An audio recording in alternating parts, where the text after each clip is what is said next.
Guys, as you can see by my very first video, and probably from all the other news, you've just heard of the very tragic and sad and literally the most, out of the blue passing away of Micheal Brooks, sadly, comrades. But just through this video, you're going to see how different he was as a leftist. He was extremely different. He was like the old kind of the American left, and the old kind of left wing that was internationalist, that was over borders, workers beyond borders kind of leftist. That's how Micheal Brooks was, and he believed.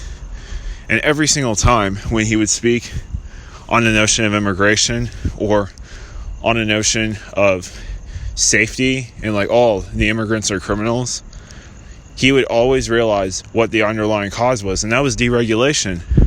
That was capitalism, laissez-faire capitalism, as I bet you've known, and I will do a future video in the future about how NAFTA destroyed the Midwest of America and jobs in the United States over the last 20 years, 25 to 30 years, and also the TPP. But as you see, he's even debated and even has had dialogue, discussions, and sat down with intellectuals like you are seeing right now on this screen with Noam Chomsky, who's a social libertarian, which is a left-wing libertarian, almost anarchist, really. I mean, that's really where it is, mutualist, which I'll also be making a future video in the future about mutualism, because I would say I am a mutualist myself. I'm extremely social libertarian on many, many social issues. But then, again, I'm for workers owning the means of production to prevent any kind of exploitation. So in this next video, not this next video, but in this next segment, you will be watching how passionate he was when it comes to politics, the way he spoke, not just from the first segment, but in these 3 last segments of this video. And also what I think of him, and also what many other leftists like Kyle Kulinski and other left-wing commentators thought of him, and also their moments and recordings recorded on YouTube of how Micheal Brooks was truly the powerhouse of his time. Because seriously, this was the butt kicker, I think, to the left. This is the butt kicker to we need to focus on issues that really matter. Not just what transgender person needs to use the restroom, blah, blah, blah, blah, blah. Microaggressions. No. We need to focus on real issues that are affecting us right now, and that the right wing has been using to try to sound logical and beating us in elections right now. Mostly pertaining to Europe, European nations, and really, that's about it, because they seem normal now, and that's a real danger. That's a real problem, and that's scary if you ask me. It is scary, because that's the thing. Fascism in Europe now is not feared. It's not as feared as it used to be. No, now it's being seen as normal. Now you have anti-Semitic jokes, anti-Muslim jokes seen as normal in schools now. That's the thing. It literally seems normal. And that's a real big danger right now, because as you have probably seen with the United States right now, nationalism and the very thing that Americans, so help me God, have believed in is meritocracy. So, a mix of nationalism and meritocracy is very fucking dangerous, because as you can see right now in the United States, look at where we are, guys. This country is about to fucking collapse. About to collapse. My French is about to collapse. Literally. This country is coming apart at the very seams right now. All the things of our Constitution have been a lie, if you really think about it. which I'll make in a future video. The future video will be called Why You Don't Have Any Fucking Rights, and how free speech is bullshit. So that'll be my future video. I know it's kind of a slap in the face, I know, and it's a hard pill to swallow, but it's the truth. So enjoy this segment of Micheal talking about his issue, not just only his issue, but what he thinks about immigration and how capitalism fuels illegal immigration and crime. Not even just crime when it comes to the United States, people living in poverty, but no, when it comes to crime, even in countries where those jobs go to pay 98% salaries that are way, way cheaper than American workers ever would be getting paid.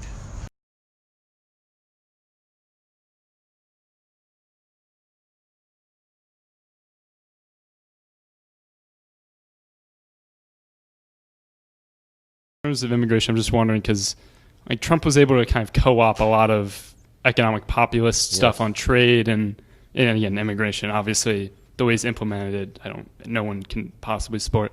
But it's kind of exploded the issue on the left as well, and it's kind of undermined, say, a Sanders traditional economic populist or labor position to the point that he's kind of moved on from that. So I'm just kind of curious because I've heard you talk about a bit in terms of short term. Just I think you said you'd do two things. You would just grant everyone citizenship immediately and then demilitarize the border. So I guess beyond that, what sort of policy? Because I imagine that you're not in favor of sort of a meritocratic Canadian model or something like that, but kind of that labor position has been kind of eroded. So I'll get to where I think you're right and where I think it's tricky in a second, but if you have the frame of the world I have, the issue is always the boss and always capital. It's not fellow workers. So even someone like my buddy Sagar Enjeti on the Hill, who's quite right wing, will say he doesn't think it will happen and it's not his path. But yes, if you implemented what Bernie said, which is a universal minimum wage for every single worker in this country, documented and not, yes, that would deal with it in a lot of ways. I hope I'm characterizing him correctly. I think I am. But he'll correct me if I'm wrong. But if you're in a situation where you can use surplus labor to drive down wages, your enemy is not the other person laboring. Your enemy is the boss that's fucking your wages. That's it. So my politics around immigration are not just moral, they're material and strategic, because what difference does it make? So maybe there's some, and because even today, even with the biggest even with this terrorist white supremacy regime of immigration, is that really helping people's wages? No. Is that really doing anything? And if you implement a quote unquote merit-based system, all you'll do is the people at the floor level are going to be fucked regardless, because the reason they're in a bad position is because of their labor value and how they're compensated in the market, and they don't have labor and governmental protections. If you do a merit-based system, all you're going to do is all of a sudden say, hey, you thought that upper middle class job that you thought you had? Sorry. We have people that actually come undercut you. And again, that's a boss issue, not a fellow immigrant issue. So it's actually important to properly diagnose where the problem is coming from strategically. I think that when you actually poll a vast majority of Americans, it's interesting how liberal their views on immigration actually are. They don't support open borders. They don't, and which I'll get to that stuff in a second. But the idea, and I have a friend who's a labor attorney, and it's really interesting. He's like, no, people really do think that if you're undocumented, you can just walk to a post office and fill out some forms and they'll figure it out. They actually think that. They don't understand how brutal the system is. And they certainly don't support kidnapping children, and they don't support this type of thing. And they don't support, what are the racial implications of chain migration? Stuff that's come out about Trump wanting to have immigrants shot at the border. I mean, this stuff is really obscene. And I actually really, not only I think most people don't support it, I certainly think anybody that would consider voting for any kind of Democrat is going to be the type of person that probably wouldn't support such brutality and racism. I think this, though, when it comes to the left, this is another counterculture, subculture thing. And I think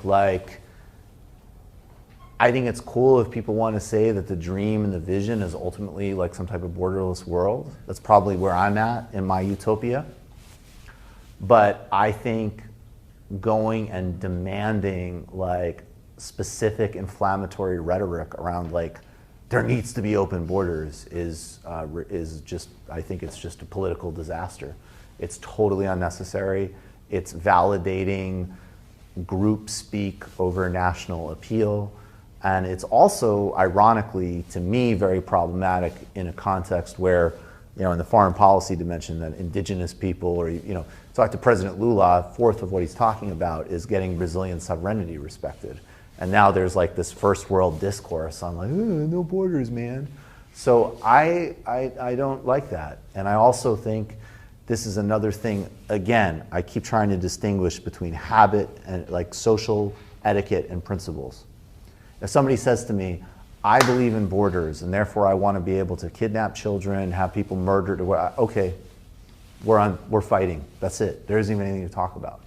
But if somebody says, I want to feel that I live in a country that has a discernible map and some type of broad-based identity that isn't defined along racial or ethnic exclusion, I could say, hey, I have a different vision of the world, but I can't just say, like, that's wrong.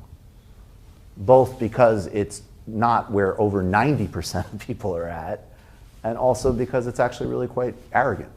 I have the sense I could totally. As you can see, as I said before that segment you just watched, explaining his position on borders and explaining his position on capitalism and immigration, like, yes, like this is how he thinks of the world. Like he really thinks that best in the people, but also, like, as he also said before, like, when a person like or a right winger says like, I want these kids locked up in cages, or oh, maybe they shouldn't have come over the border in the first place, like shit like that and everything. And it's like, no, he does go to war for them, but like as you saw in that video, the guy, in my opinion, who asked him that question, I don't know what political position he is, but he sounds like a centrist. I mean, he sounds sort of like a centrist. He does sound sort of like that. Maybe he's like center left at most, but just, yeah, like as I also showed those previous photos when it came to NAFTA fueled illegal immigration, and it fueled criminal activity, and it fueled drug trafficking into the United States, and it destroyed Mexico and their local economies as well as it did in the United States. As another reason why what he said, that bosses hurt people, which you are about to see in this very next segment that's very telling of what NAFTA and the TPP did and what free trade does. People were telling me, you don't know what you're talking about. Those are great jobs and you can live like a king or a queen on those wages, and those people are really happy to have those jobs. I want to go find out. Doesn't everybody just want to know the truth? So I wanted to know the truth firsthand. I wanted to see it. I wanted to smell it. I wanted to hold it in my hand.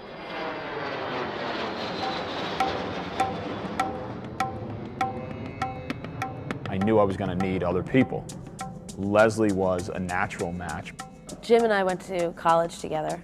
We came together ultimately. It's a great idea. Let's go starve on Nike's wages in Indonesia. And so I really need to go. We plopped down in Tangerang, Indonesia, this industrial suburb outside of the capital of Jakarta, with the plans that for the next month we were going to live as Nike's factory workers lived, which meant that we were going to go live in a workers' slum outside of the capital, and we were going to live on the workers' wages, $1.25 a day.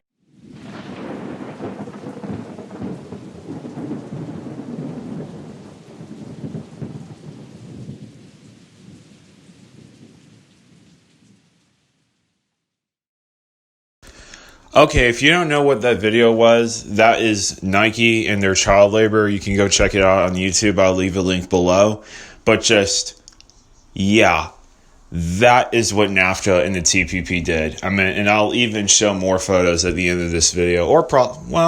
I'll show it in another video because I want to do some more debunking of NAFTA and also some debunking of libertarian right-wing capitalist talking points. But just, I'll do that in another video. But just, wow. I mean, yeah, this is what NAFTA, this is what free trade does. This is what deregulation does. And it doesn't matter because when these very corporations have governmental power as well in places like the United States, they take those corporate subsidies and no, they just fire all the people and then they outsource and then they pay people 99% lower wages than what people are basically making in the United States or in a Western country.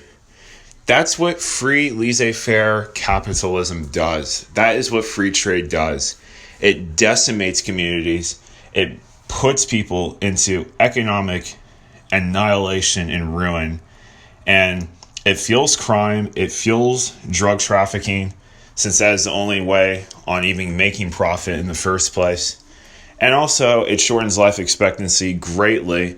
But think about it. It also causes birth defects as well. A lot of these children will have to grow up with lifelong birth defects from all the deregulation, the dumping of chemicals that these very chemical factory plants do. And now you are probably wondering the reason why I made a video on Micheal Brooks. And yes, this is also his tribute, but also just further adding to the point why his ideas were completely right and have been all along, and really on the left wing have been right all along. Because philosophers like Noam Chomsky and Cornel West and many others, when people like Ronald Reagan, Nixon, even Bill Clinton, the neoliberal corporate Democrat, got into power, people knew that, holy shit, these men will fucking destroy the world for these corporate ruling class billionaires who don't give a fuck about human life or decency or ethics whatsoever. Now, you're probably all down and pretty depressed about the news I just had to give you about Micheal Brooks, but also about where our world has turned to and how backwards our world is. But now I'm going to give you a picker-upper, and that is just how fucking stupid, faux progressive Dave Rubin really is, and how much of a fraud and a clown he is as a gay man who's actually a right-winger. I know, a gay right-winger. It's like a black man joining a Ku Klux Klan, seriously.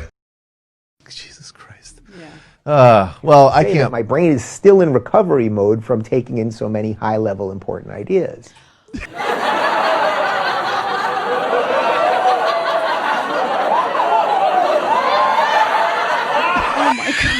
Oh my God. Hit us again. Come on, go. I have to say that my brain is still in recovery mode from taking in so many high-level important ideas. When did he say that? Was that recent? That was High-level important idea. it was within the last year, and it was referring to a live event he did with the Brett and Eric Weinstein. Now, okay, I'm finally going to be wrapping this video up now. Jesus, I didn't realize how long of a video this was going to be. I did this whole video on my iPhone. I mean, wow. So, it took me about a week, just to learn all the buttons and all the, high-tech stuff and everything. But yeah, I finally have learned it. I've made a video. Please give me a like the video, thumbs up, and also subscribe to Left Lib Gang. This was the very first episode that you watched. And I will be posting those links of what I said before about those videos down below this video of the link. Just please, please share and subscribe this video.